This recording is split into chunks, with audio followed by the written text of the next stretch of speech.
25 मिनिटं 50 बातम्या या बुलेटिनला सुरुवात करूया। उद्धव ठाकरे आणि राज ठाकरे यांच्यात अद्याप थेट संवाद झालेला नसल्याची माहिती सूत्रांनी दिली आहे। ठाकरे बंधूंमध्ये अद्यापही कोणतंच थेट बोलणं झालेलं नाही। दोन्ही भावांमध्ये नातेवाईकांच्या माध्यमातून संवाद सुरू असल्याची माहिती आहे। राज आणि उद्धव दोन्ही भाऊ एकत्र येण्यात नातेवाईकांनी पुढाकार घेतलाय अशी माहिती मिळते आहे। मनसेसोबतच्या युतीबाबत उद्धव ठाकरे सकारात्मक असल्याचं उबाठा शिवसेनेच्या नेत्या किशोरी पेडणेकर यांनी सांगितलं। तसंच हे मनोमिलन व्हावं याकरता नातेवाईक प्रयत्न करतायत की आपल्याला माहिती नसल्याचं त्यांनी म्हटलेलं आहे। 4 दिवस कुणीही इकडे तिकडे मिळू दे, राज्यात सगळ्यांचा बाप मुख्यमंत्री देवेंद्र फडणवीसच आहेत असं वक्तव्य नितेश राणेंनी केलेलं आहे। त्यावर मुख्यमंत्र्यांनी भाष्य केलं। नितेश राणे काय म्हणालेत मला माहित नाही, पण मी महाराष्ट्राचा सेवक आहे असं फडणवीस म्हणाले। नितेश राणेंना त्यांचे बंधू निलेश राणेंनी सल्ला दिला। जाहीर सभेत नितेशनं जपून बोललं पाहिजे। आपल्याला आपल्या बोलण्यामुळे आपण नेमकं कुणाचा फायदा तर करून देत नाही आहोत ना याचं भान ठेवलं पाहिजे। आपण महायुतीमध्ये आहोत हे विसरून चालणार नाही। मी भेटल्यावर प्रत्यक्ष त्याच्याशी बोलेनच, पण आपण बोलताना सगळ्या गोष्टींचं भान ठेवून बोललं पाहिजे असं निलेश राणे नितेश राणेंना सल्ला देत म्हणाले। काँग्रेस नेते राहुल गांधी यांनी महाराष्ट्रातील विधानसभा निवडणुकांबाबत आणि ईव्हीएम यंत्रावर संशय व्यक्त करत एका लेखातून टीका केली होती। त्याच लेखाच्या विरोधात मुख्यमंत्री देवेंद्र फडणवीस यांनी प्रत्युत्तर दिलंय। ज्यांना जनता नाकारते तेच जनादेश नाकारतात असं थेट उत्तर देवेंद्र फडणवीस यांनी राहुल गांधींना दिलंय।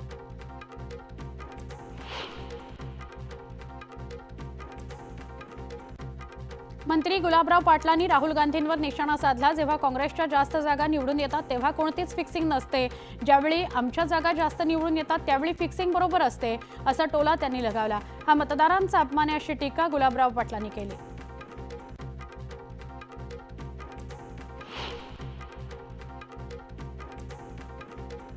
राज्यातील काही आमदारांनी उपमुख्यमंत्री आणि अर्थमंत्री अजित पवार निधी देत नाहीत अशा तक्रारी केल्या आहेत। त्यावर आता शंभूराज देसाई यांनी स्पष्ट प्रतिक्रिया दिली। असं काही असेल तर आम्ही सगळेजण एकत्र येऊन त्यांच्याशी बोलू। कोणताही आमदार निधीपासून वंचित राहणार नाही असं स्पष्टीकरण त्यांनी दिलं। उदयनराजे हे आपल्या अनोख्या स्टाईलनं कायमच चर्चेत असतात। उदयनराजेंच्या कॉलर उडवण्याच्या स्टाईलची अवघ्या महाराष्ट्रात चर्चा आहे। साताऱ्यातील पंकज चव्हाण यांचा फक्त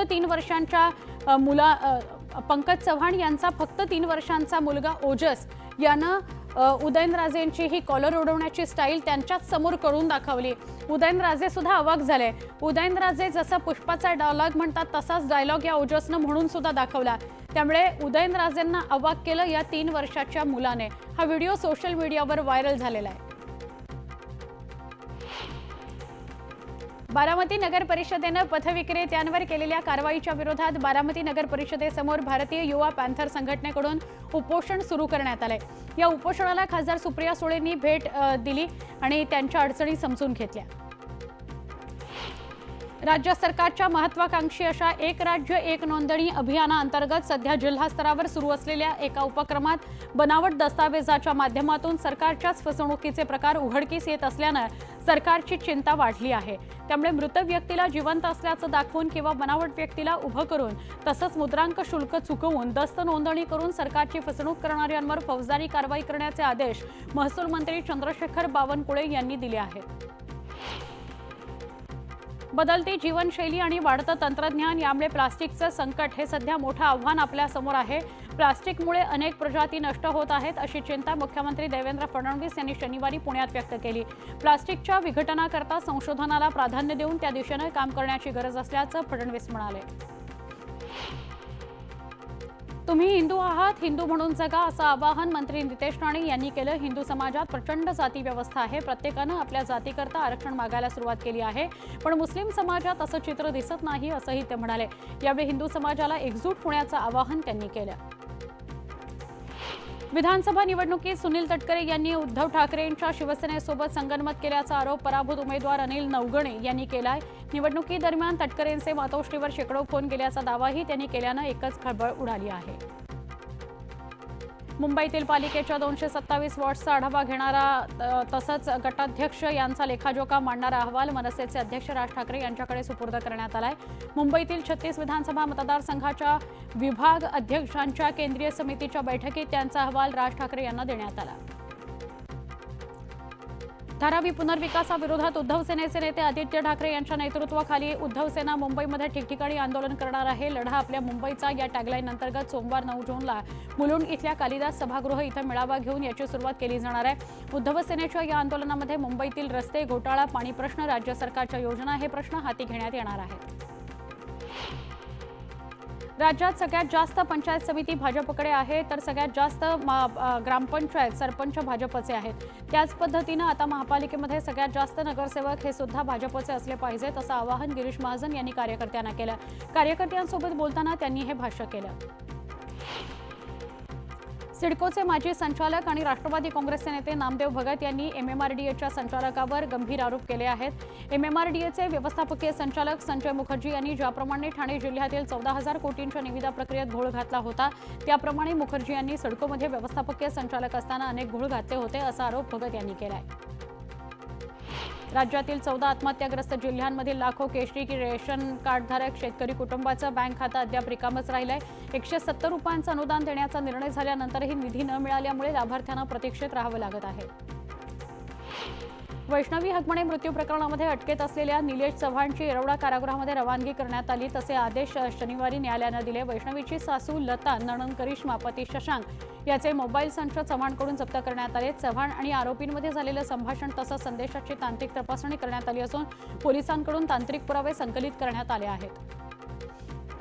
मुख्यमंत्री माझी लाडकी बहीण योजनेचा मे महिन्याचा हप्ता 2,47,00,000 महिलांना शनिवारपासून द्यायला सुरुवात झालेली आहे. मात्र जवळपास 5 लाख महिलांनी KYC पूर्ण केलं नसल्यानं त्यांना हा लाभ देण्यात अडचणी येत आहेत. बँक खात्याला आधार कार्ड लिंक असणाऱ्या महिलांनाच या योजनेचा लाभ देण्याचा निर्णय महिला आणि बालकल्याण विभागानं घेतला आहे. 5 लाख महिलांना निधी विभागाकडे त्यांचा निधी पडून आहे.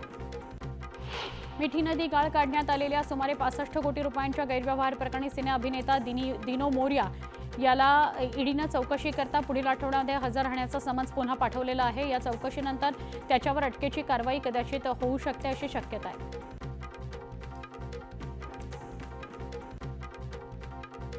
राज्यात दिवसेंदिवस कोरोना रुग्णांच्या संख्येत वाढ होतीये. राज्यामध्ये शनिवारी 86 नवे रुग्ण सापडले, त्यामुळे रुग्णांची संख्या 1,362 वर गेली, तर मुंबईतील रुग्णांची संख्या 640 वर गेली.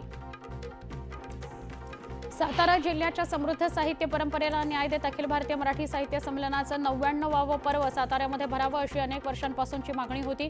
अखिल भारतीय मराठी साहित्य महामंडळाच्या स्थळ निवड समितीनं शनिवारी साताऱ्याला भेट दिली. या समितीनं राज्याचे सार्वजनिक बांधकाम मंत्री शिवेंद्रराजे भोसले यांची भेट घेऊन सविस्तर चर्चा केली. हे संमेलन साताऱ्यामध्ये होण्याची शक्यता असून याबाबतची घोषणा आज पुण्यामध्ये होण्याची चिन्ह आहेत.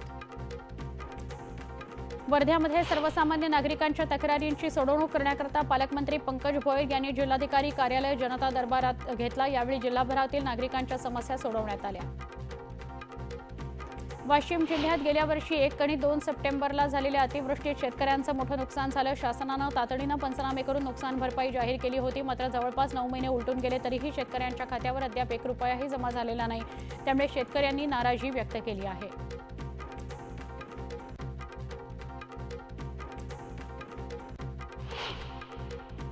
लोणावळ्यातील वाहतूक कोंडीची समस्या सोडवण्याकरता थेट जिल्हाधिकाऱ्यांनी सूत्र हाती घेतली. जुना पुणे मुंबई महामार्ग दोन्ही बाजूने असलेल्या अतिक्रमणावर मोठी कारवाई करण्याचा इशारा पुण्याचे जिल्हाधिकारी जितेंद्र डुडी यांनी दिला.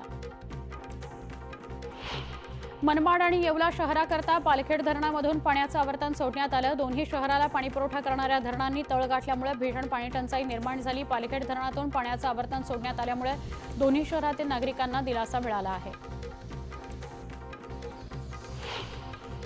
सांगलीच्या पलूस तालुक्यातील आमणापूरच्या ओढ्यावरील रस्ता जलमय झालाय. नागरिकांनी जीव मुठीत घेऊन वाट काढावी लागते. 5 महिन्यांपासून या ओढ्याचं काम रखडलंय. सार्वजनिक बांधकाम विभागानं दुर्लक्ष झाल्यानं ही परिस्थिती निर्माण झाल्याचा आरोप गावकऱ्यांनी केलाय.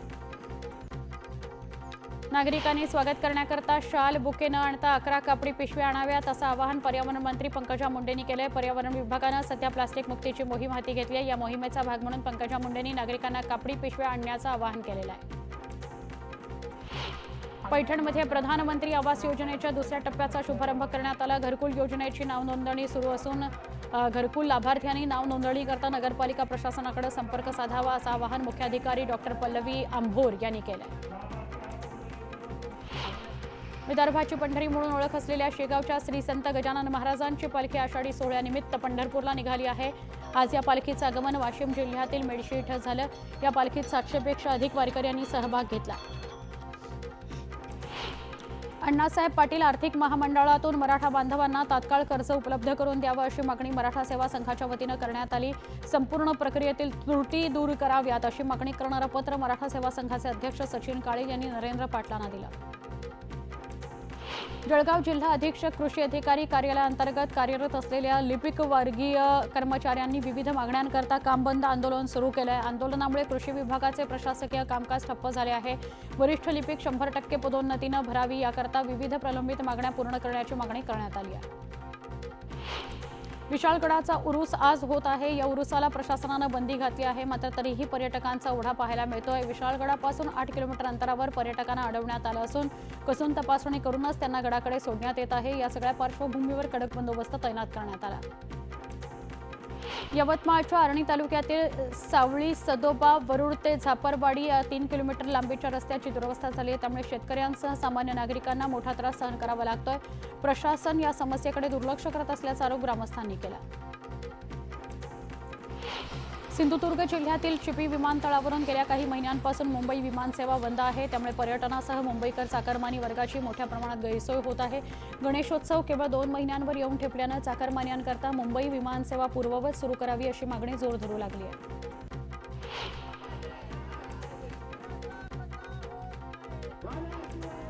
बातमी बुलढाण्याची आहे। बुलढाणा जिल्ह्यातील संग्रामपूर तालुक्यामध्ये वकाना आणि भिलखेडपर्यंत रस्ता निर्माण करून देण्याची मागणी अनेक वर्षांपासून प्रलंबित आहे। रस्त्याच्या मागणीकरता गावकऱ्यांनी धरणं आंदोलन सुरू केलं। सांगलीच्या कृष्णा काठावर आफ्रिकन चातक पक्षाचं आगमन झालं। हा चातक पक्षी सध्या पलूस तालुक्यातील कृष्णा काठावर बंचाप्पा बनी दाखल झालेला आहे। हा चातक पक्षी ज्याचा मुक्काम जून ते सप्टेंबर महिन्यात संपूर्ण पावसाळ्यात इथेच असतो। भुसावळमधील वेल्हाळे धरण परिसरामध्ये पावसाळ्यात हा धरण ओव्हरफ्लो झालेला आहे। याच तलावातून शेतीला सिंचनाकरता पाणी दिलं जातं, त्यामुळे शेतकऱ्यांची चिंता आता मिटली आहे। सरकारी कार्यालयातील ई-सेवा केंद्रातून विविध शैक्षणिक दाखले तसंच न्यायालयातील प्रतिज्ञापत्राकरता 100 ते 500 रुपयांच्या स्टॅम्प पेपरची करण्यात येणारी मागणी नियमबाह्य आहे। यापुढे मागणी करण्यात येऊ नये अशी तंबी महसूल मंत्री चंद्रशेखर बावनकुळे यांनी अधिकाऱ्यांना पत्र लिहून दिली। अकोला जिल्ह्याच्या बार्शी टाकळी तालुक्यातील जणुना इथल्या धरणाच्या गाळामध्ये 2 गायी अडकल्या होत्या। याची माहिती स्थानिक गावकऱ्यांना मिळताच गावातील गोरक्षकांनी दोरीच्या सहाय्यानं दोन्ही गायींना सुखरूप बाहेर काढून त्यांना जीवनदान दिलं। पाण्याच्या शोधात या गायी धरणात गेल्या आणि या ठिकाणी असलेल्या गाळामध्ये फसल्याचा अंदाज व्यक्त केला जातोय।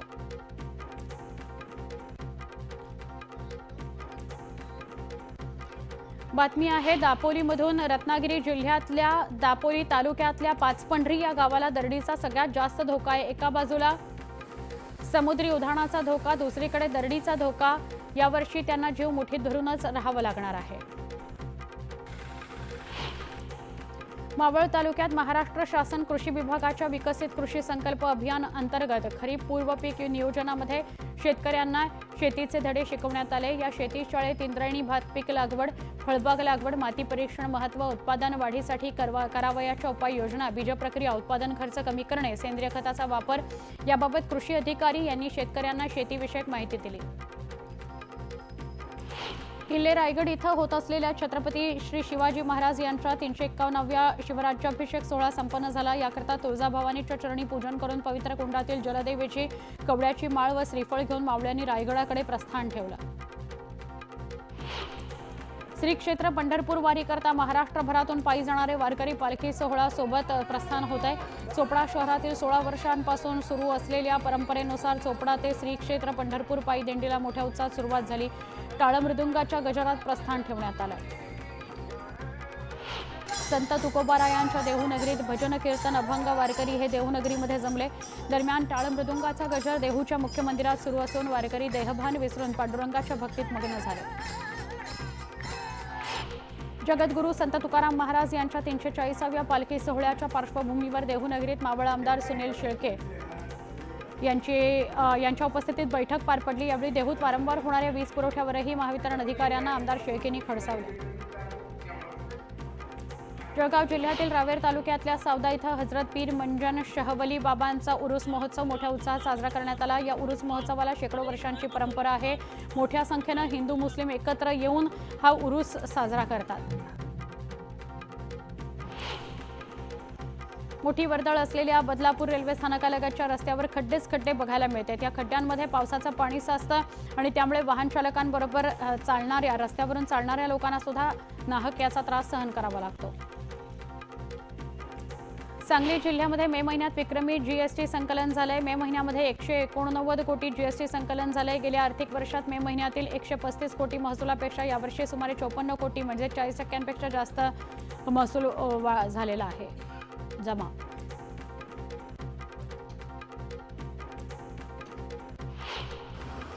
गेली 3 वर्ष महाड औद्योगिक वसाहतीमधील मुख्य रस्त्याचं काम रखडलं। सुरुवातीला डांबरीकरण, आता काँक्रिटीकरण, यामुळे रस्त्याची पूर्ण वाताहत झाली आहे। पावसाळ्यामध्ये खड्डे आणि चिखलामुळे नागरिक त्रस्त झाले।